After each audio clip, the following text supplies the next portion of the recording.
Hi there, and thanks for joining this presentation. I'm Chris Deeks, one of the field sales managers at Cooled, and today I'll be talking and discussing LED illumination in life science research, specifically for fluorescence microscopy. In this presentation, I'll look at three main points. We'll see why LEDs are now the go-to option for fluorescence microscopy and the benefits they provide. We'll look at why they originally had some shortcomings compared to mercury lamps and how these have been overcome. And actually, two questions regarding these shortcomings often come up.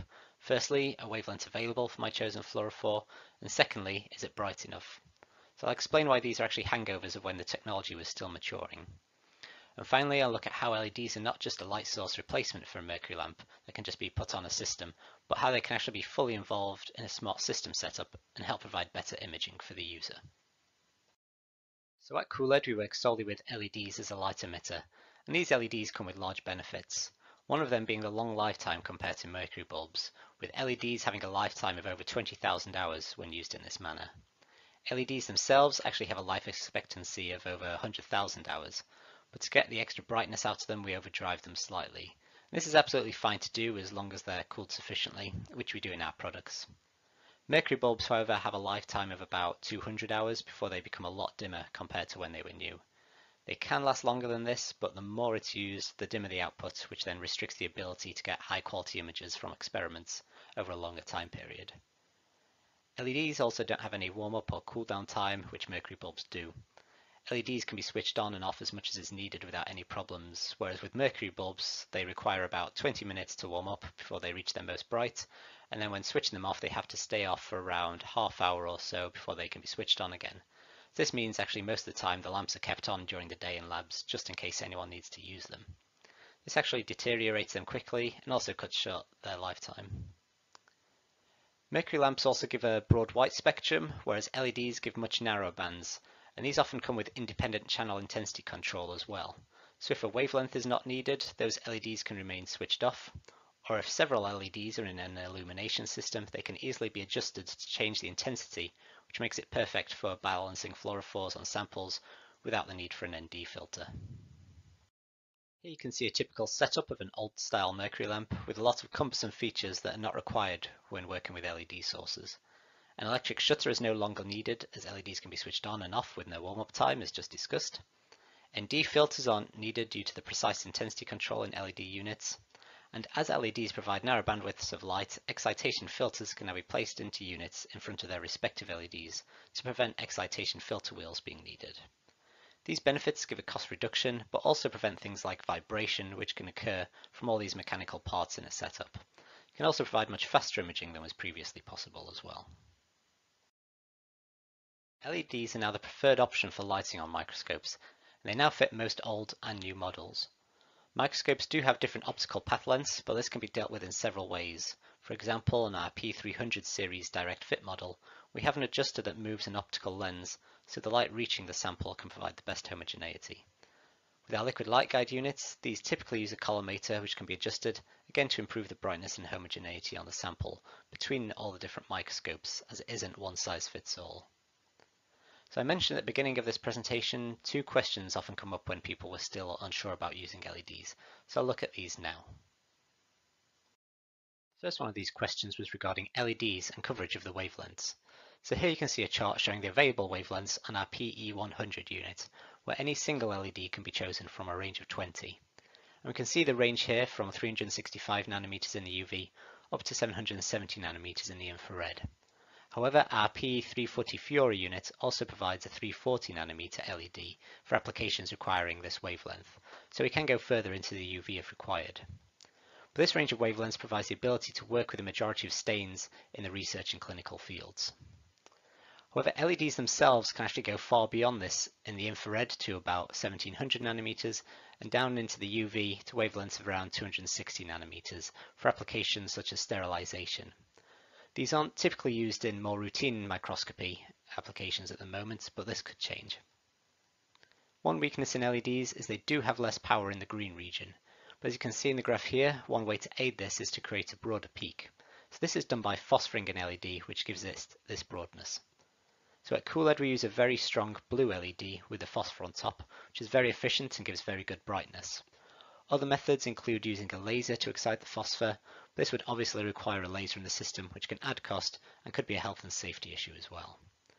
But as you can see, it's clear LEDs do cover a broad spectral region, but often on microscopes more than one wavelength is needed to look at different fluorophores.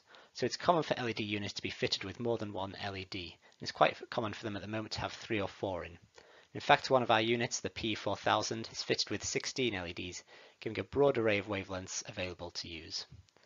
But even with a broad choice of wavelengths, it's important to match the LEDs in a unit to the excitation filters in a microscope to get the best images possible. The second question often asked is, are LEDs bright enough?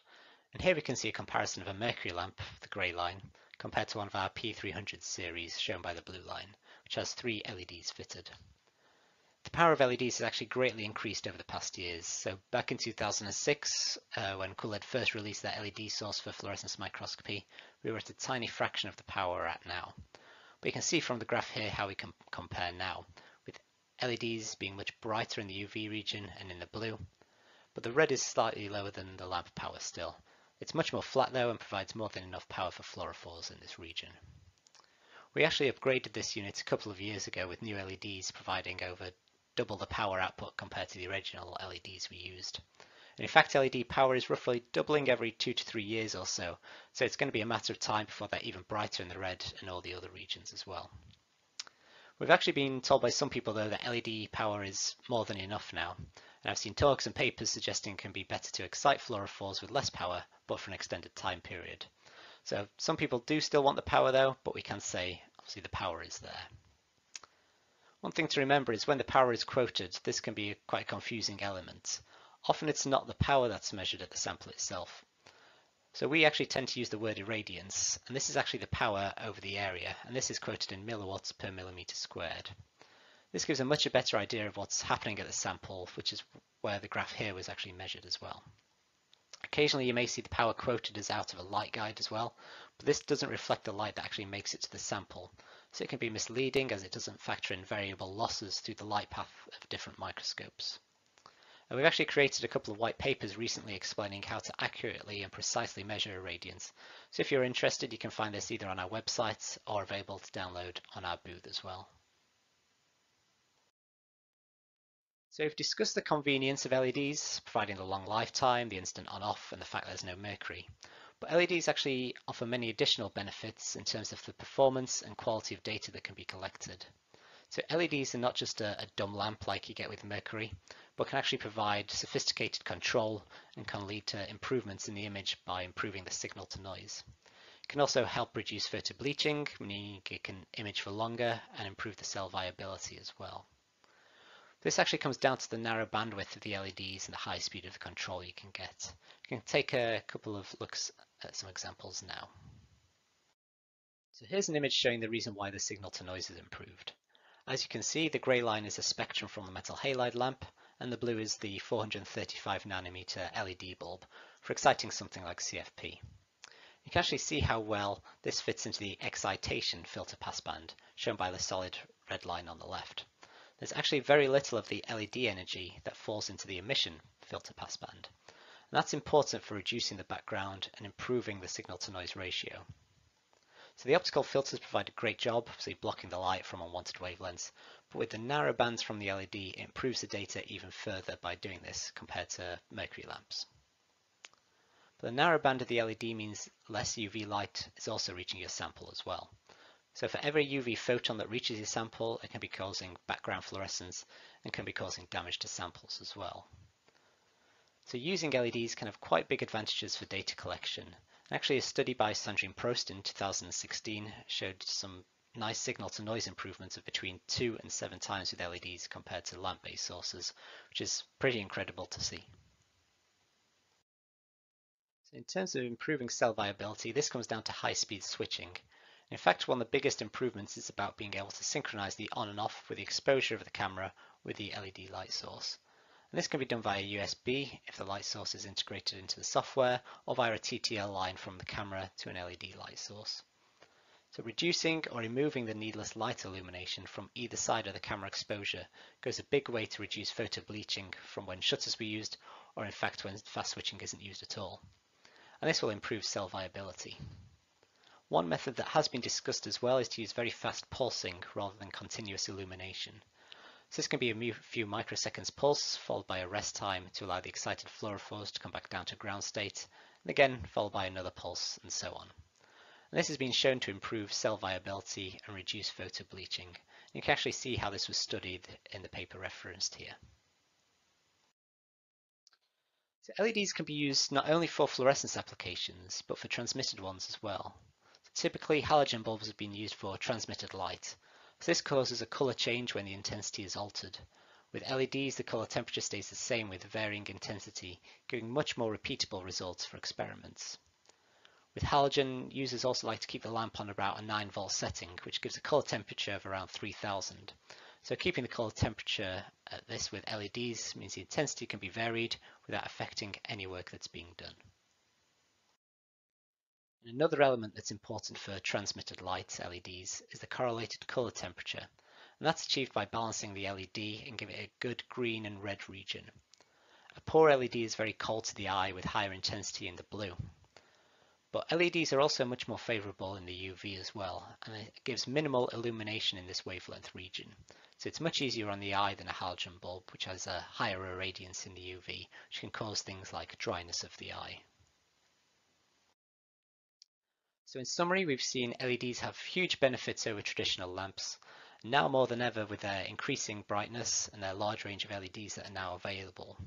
So they give cost savings as well as providing ease of use and can provide better quality imaging as well. So the future of LEDs also looks good with ever improving brightness, meaning irradiance will improve and make data collecting even easier for the user. So thanks everyone for listening, and thanks to Andor for organising this conference. Feel free to drop by our booth. Either myself or one of my colleagues will be available to answer any questions, or you can drop me an email or give us a call using the information here as well. So thank you very much.